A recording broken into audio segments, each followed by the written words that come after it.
le juge moom le conseil Ousmane Sonko koy invoqué n'est-ce pas ak arrêt cour chambre civile bi nga xam ne moom mooy bu cour d'appel bi n'est-ce pas léegi mu ñëw ci dernier attendu bi mu ni ku ressort de ces considérations que la mesure de retrait du nom de Ousmane Sonko des listes électorales est fondée sur une décision de justice qui ne figure plus dans l'ordonnancement juridique, qu'elle est par conséquent irrégulière et en cours l'annulation. mu ne maanaam bi mu xoolee lii yëpp li avocat Ousmane Sonko yëpp wax ak li nga xam ne avocat wu état bi wax na ko agent judiciaire de l'état wax na ko ci ne ñoom am nañu intérêt à agir ñële ne ko amoo ci intérêt à agir mu état avocat wu état bi wax ko ni ko li nga war a statuer wu du ci affaire bi yëpp mais une partie de l'affaire ci nga war a statuer yi mun nag léegi kii boobu disposition yooyu mu invoqué moo ko may mu statuer dans son entier dans son intégralité revoir affaire bi parce que dañu considérer Ousmane Sonko comme quelqu'un qui est radié définitivement dans le liste par rapport à la cassation parce que daf ko cassé en son entier intégralité ba noppi annulé ko mun nag léegi fi nga xam ni mesure administrative boobu sukkandiku na fi pour radier Ousmane Sonko des listes électorales mu ni mesure boobu existé tout dans l'ordonnancement juridique. Ah bon loolu moom la juge bi wax xam nga juge du bari wax. non fu ñu sukkandiku concrètement xam nga juge du bari wax. si par contumace bi donc par contumace. waaw maa ngi ñëw xam nga juge du bari wax léegi loolu la wax. nekkatu maa ngi ñëw ci contumace bi. xam man maanaam juge loolu la juge bi wax. loolu juge bi wax ok mais juge bi invoqué wul article 307 parce qu'il est un juge civil mënul dugg ci en matière pénale. mais léegi loolu layal na ko ci kaw. layal na ko ci kaw wane ni cour suprême dossier bi mu ko jox. daf ko permettre à ce que mu revoiraat affaire bi en son intégralité. moo tax mu dem ni leen fi ngeen sukkandiku pour rajo Ousmane Sonko foofu noonu mesure la boo xam ni existé tul ci ordonnancement juridique bi. maanaam yow mi koy commenté Ousmane Sonko fi ñu dëgg pour rajo ko mooy. décision par contumace bi donc décision par contumace boobu existé wul ci ordonnancement juridique parce que dafa sauter depuis son arrestation en application de l'article 307 du code de procédure pénale foofu intérêt bi fan lay amee mooy bul fàtte ne cour suprême si une fois ñi nga xam ne mooy les avocats de l'État se pourvoient en cassation foofu ce sont les chambres réunies te parmi les chambres réunies il y aura la chambre pénale donc juge administratif bi du ko mën a wax ni ko da nga statuer en matière pénale te nga nekk juge civil bu ko waxee loolu chambre pénale si boppam moom dina étudier en son intégralité bu fekkee rejeté wuñu recours bi dinañu étudier en son intégralité li nga xam ni moom mooy décision par contumace bi ak si nga xam ni moom lañ ko jàppee ak l'application de l'article 307 dinañ ko mën a contrôler de manière souveraine conformément à la situation juridique de Ousmane Sonko. ok c'est important Dassi war a mën a bàyyi xel bu baax baax donc les waxul peut-être juge bi mënta dem li nga xam ne que moo di au fond invoquer li nga xam ne que moo di des articles mais suñuy xool article 307 bi nga xam ne itam sauvé na ko par contumace bi est-ce que contumace ba tey mi ngi ci code bi wala kon dëngu ci dindi wala kon lu ancienne la mais si c'est non contumace état wu contumace bi sauté na. sauté na loolu wax ne moom wax na ko mais de manière implicite. waaw de manière implicite maanaam su nga ko war a mën a leeral askan wi exactement donc dañoo bëgg ne donc contumace bi amatul suñu li nga xam ne que moo di code électoral bi. non contumace ci décision ci kii bi la nekk xam nga contumace code pénal la loolu code pénal moo ciy wax code de procédure pénale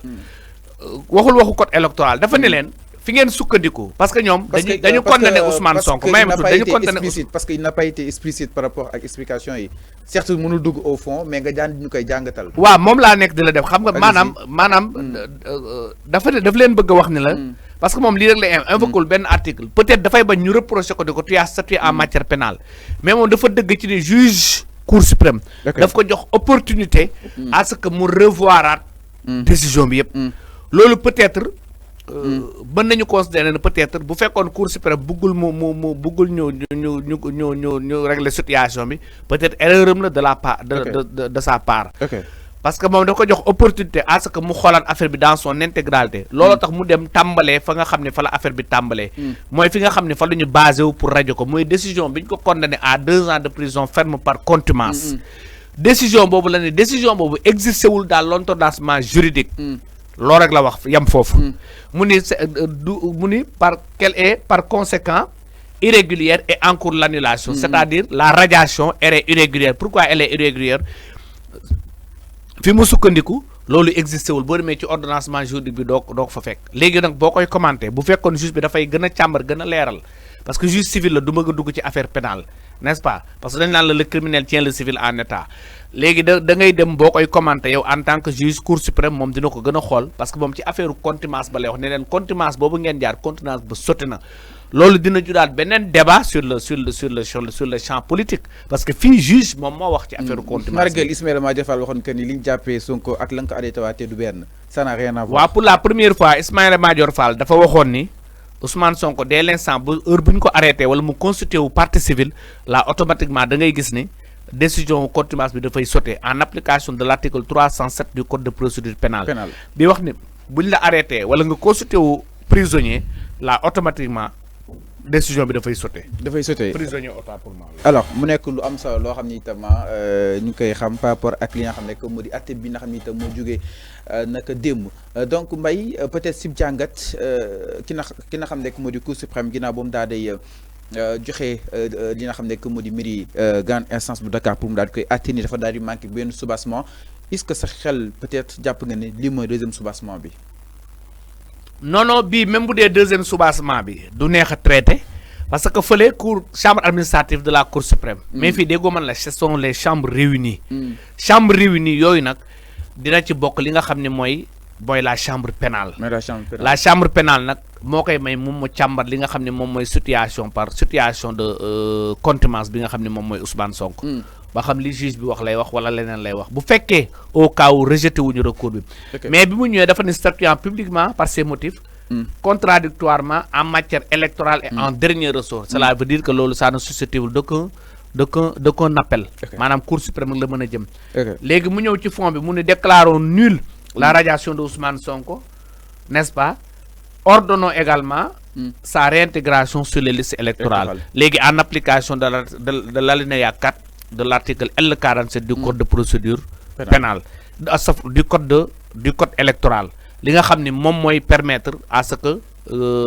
DAF ak ministre de l'intérieur ñoom ñu réintégrer ko de manière immédiate dès l'instant que décision bi disponible na. démb lu ñu gis mooy décision bu disponible n'est-ce pas si li nga xam ne moo di 3 pages juge bi daal di koy bind alors Mbaye donc décision bi su disponible lan mooy prochaine étape bi exactement décision bi disponible na waaye ba tey ñuy xaar la réintégration officielle bu Ousmane Sonko sur les listes électorales donc sax le juge l'a acté que ni Sonko moo am dëgg et que ni nga ko gaaw réintégré et que fii amul li nga xam ne moo di radiation dont il l'a jugé nul exactement alors quelle sera la prochaine étape après les motivations yi nga xam ne itam juge bi indi na ko si allant dans ce sens. waaw prochaine étape bi conséquences yi mooy la première chose à faire. le mandataire de Ousmane Sonko va se rendre au niveau de la direction des élections pour demander la fiche de parrainage. et les collectes. bu fekkee waa ji nee na ko jeex na date bi jeex na il va le constater par voie d'huissier. bu ko constater par voie d'huissier après il pourra se rendre au niveau de la Sénat parce que Sénat joxoon na injonction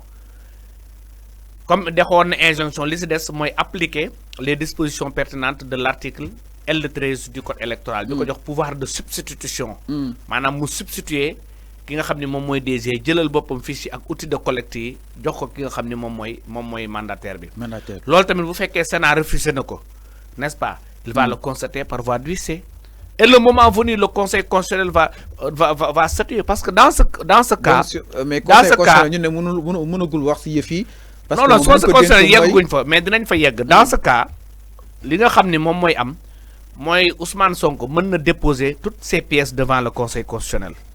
même sans parrainage, même sans attestation de la direction de dépôt et de caisse de consignation. Parce que foofu ce n'est pas la justice bi nga xam ni parce que justice rek moom moo mën a tere nit bu nekk candidat. Maintenant ce n'est pas la justice qui empêche Ousmane Sonko d'être candidat mais c'est par le refus abusif des instances administratives. te bu boobaa nag le conseil constitutionnel sera obligé de revoir en tout cas la situation de la candidature de manière intégrale de Ousmane Sonko. loolu mënu ci sëgg conseil constitutionnel mënu ci sëgg. alors mu nekk lu am solo exactement donc balaa ñoo yegg si conseil constitutionnel dañuy dem si benn étape benn obstacle mooy li nga xam ne moo di Ousmane Sonko devant la direction générale des élections par le biais de son mandataire Ayib Daffé. alors ñu bëri nee neen Ayib Daffé mënu fa woon dem sans pour autant que cette décision disponible léegi décision bi disponible na exactement alors si toutefois peut-être bi passé waxoon nga ko suñu entretien spécial bi ñu sekkoon dans Midi Info léegi Ayib